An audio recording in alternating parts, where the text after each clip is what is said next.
Volkswagen Group hasn't been doing particularly well in recent years. They've been rapidly losing market share in China, which used to be their single largest market.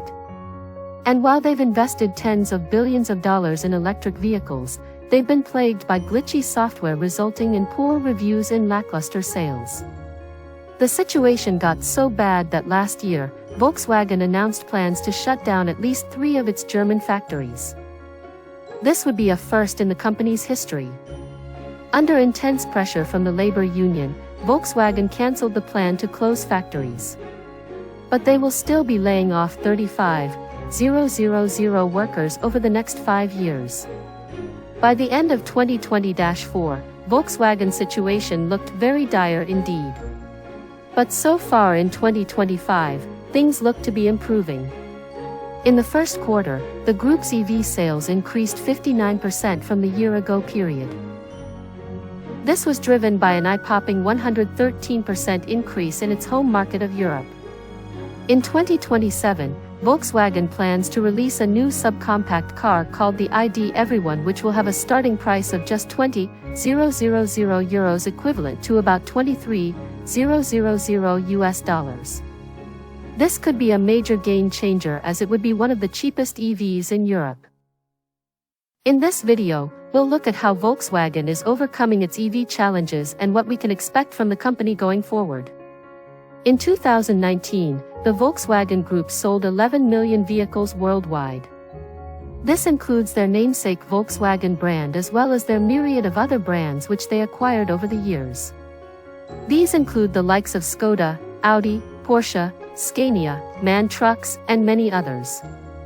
By 2021, their deliveries fell to 8-9 million, largely due to the pandemic. In 2022, their deliveries fell again to 8.3 million. The 2022 decline can be partly attributed to Volkswagen exiting the Russian market following the breakout of the Ukraine war. The pandemic and Russia exit were one-time problems. The longer-term threat to Volkswagen is the rise of electric vehicles. Like many legacy automakers, they've lost market share to Tesla in the United States and Europe. They're also losing market share to BYD and many other Chinese EV makers that have exploded onto the scene in recent years. In 2020, Volkswagen announced ambitious plans to set itself up as a winner in the global transition to EVs. They announced the €73 billion investment plan for future technologies. The lion's share of this would go to developing and building new models of electric vehicles.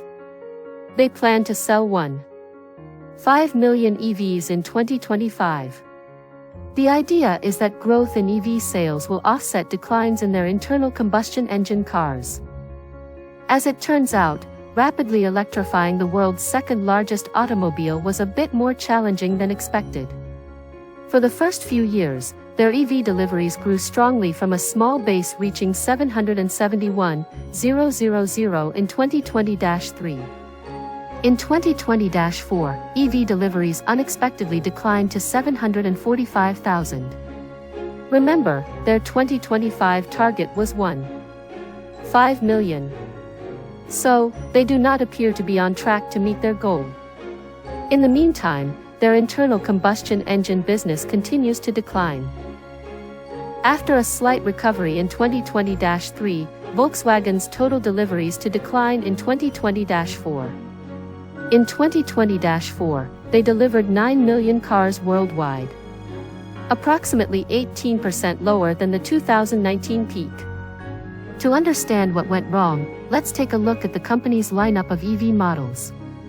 Today, Volkswagen's best-selling electric vehicle has been the ID.4, a compact SUV. It was released in Europe in 2020, in the United States in 2021. Slightly different version called the ID.4X was released in China in 2021. This is made by a joint venture between Volkswagen and the Chinese automaker SAIC. On paper, the ID.4 looked like a very compelling car indeed. Let's compare it to their main competitor at the time, which was a Tesla Model Y. In the US, the ID.4 started at $40,000. That year, Tesla discontinued the standard range version of the Model Y. So the cheapest version was a long range which started at $59,000. So the ID.4 was significantly cheaper, only 2/3 of the cost. The ID.4 only had 250 miles of range and 201 horsepower compared to the Model Y's 326 miles and 384 horsepower.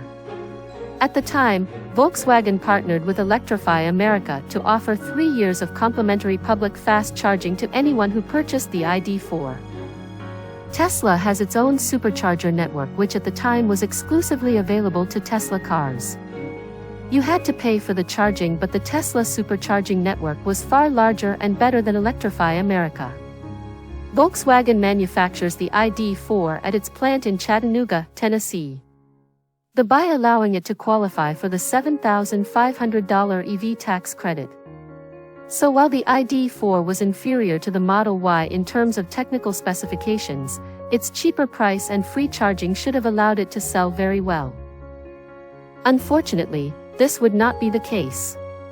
The ID.4 quickly garnered poor reviews mostly due to its glitchy and laggy software. Problems included that it can take excessively long to connect your phone via Bluetooth. Some of the controls are glitchy and sometimes the infotainment screen randomly shuts off. Pure EV brands such as Tesla and the many Chinese EV startups have far superior software interfaces leading to a much better user experience. To be fair, Volkswagen has made some improvements. The most egregious of the software issues have been solved via over-the-air updates, and the 2020-4 model year of the ID.4 had an updated infotainment system with more features and less lag. But Volkswagen is still far from the cutting edge in terms of user experience. If we look at Volkswagen's deliveries by region, we can start to see where the problems are in North America and the rest of the world. Deliveries have been pretty stable, but they've experienced significant declines in both Europe and China. Volkswagen is doing worse in regions with greater EV penetration. In 2020-4, 8% of new cars sold in the US were fully electric. In Europe, this was 15%. In China, 25%. The lackluster performance of Volkswagen's EVs has cost the market share in Europe and China, which are rapidly electrifying. In most regions, automobile sales display strong as dealerships often apply discounts at year-end to clear out the old year models. So instead of looking at the raw quarterly numbers, it's better to look at the trailing 12 months. The Volkswagen Group's global EV sales peaked at the end of 2023 and declined throughout 2024. Then in the first quarter of 2025, sales surged to an all-time high. If we look at the regions, almost all the increase happened in Europe. In China, their EV sales continue to decline, and there was only a small uptick in the United States.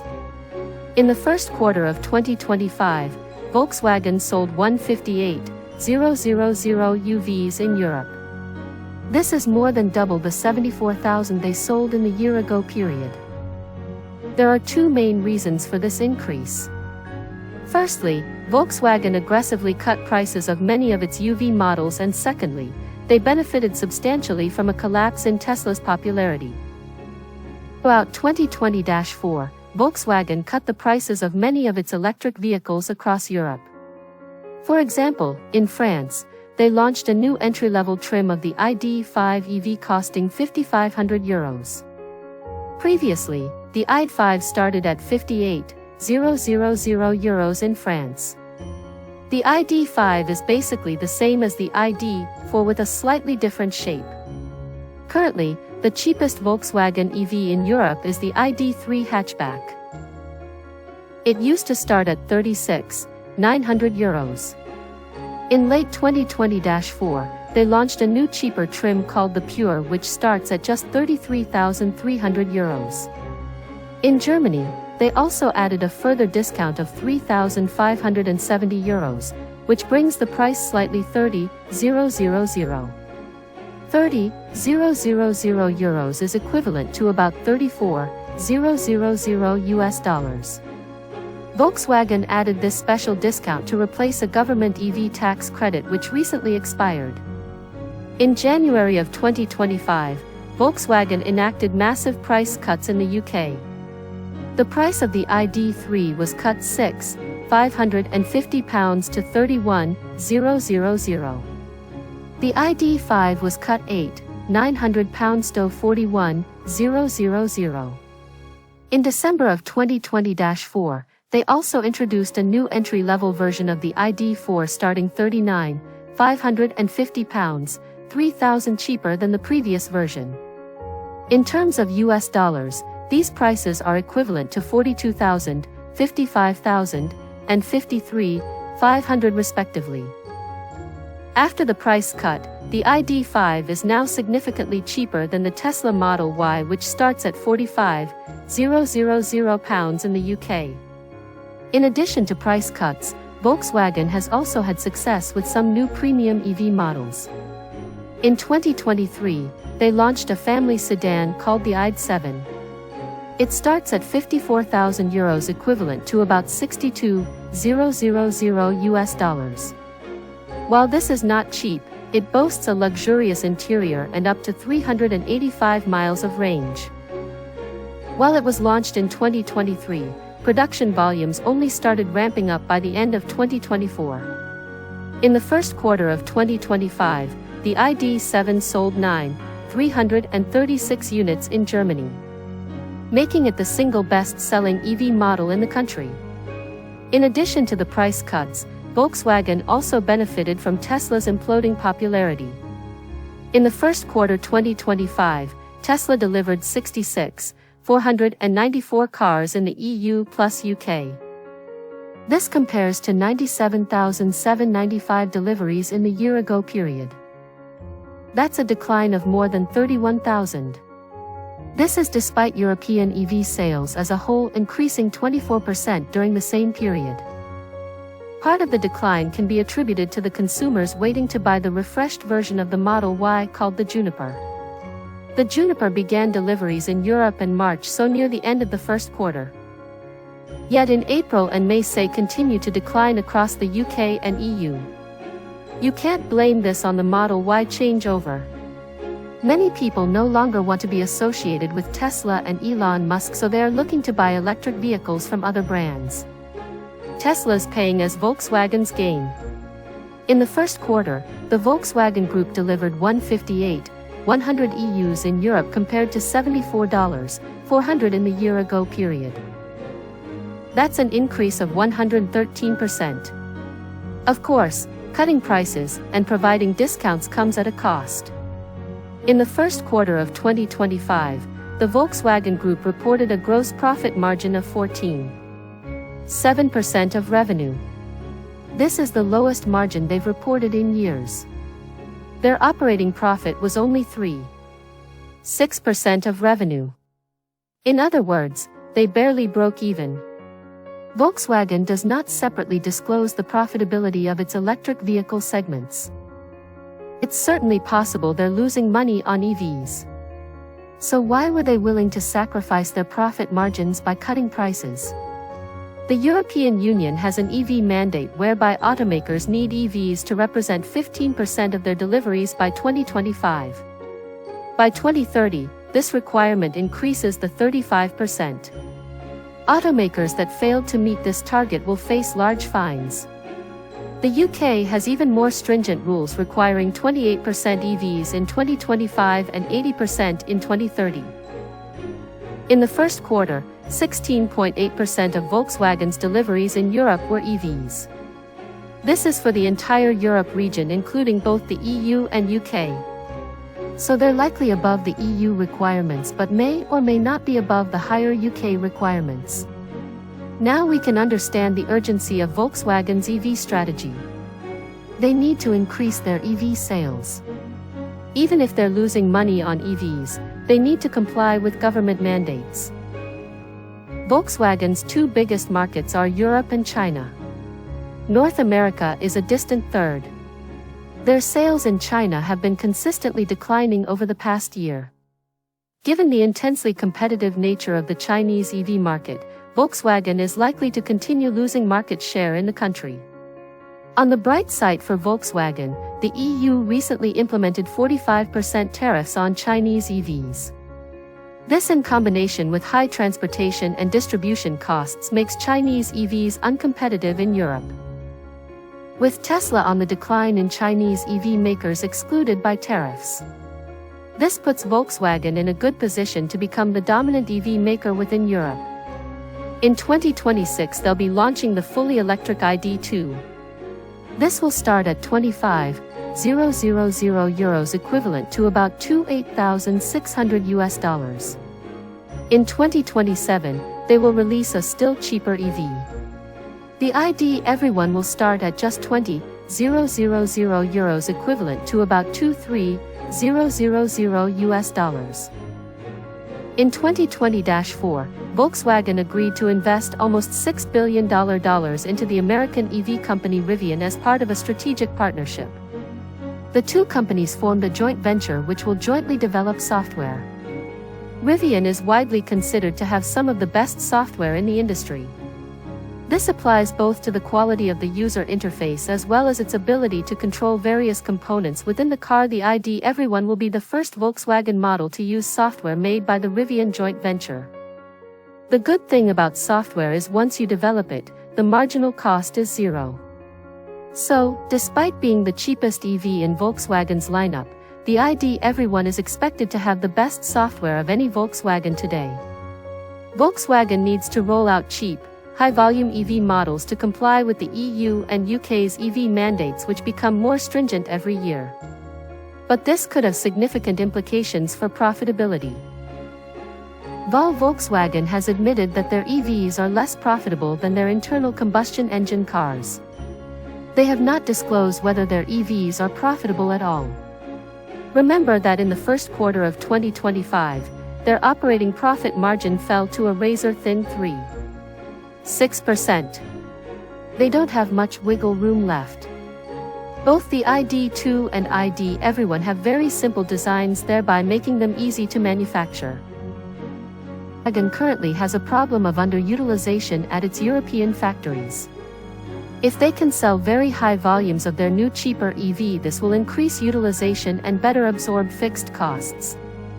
One of the largest costs of an EV is the battery. Volkswagen currently purchases batteries from third-party suppliers including Samsung and CATL. Since 2022, Volkswagen has been building its own battery production plant in Germany. It is expected to begin operations later this year. By producing its own batteries, Volkswagen expects to save money as they're cutting out the profit margin of third-party suppliers. Today, Volkswagen faces many challenges, including the deterioration of their China business and poor profitability of their existing EVs. But if they can execute on their new strategy of simple and affordable EVs, they have a chance to maintain their position as Europe's dominant automaker for generations to come. Alright guys, that wraps it up for this video. What do you think about Volkswagen's new EVs? Let us know in the comments section below. As always, thank you so much for watching, and we'll see you in the next one.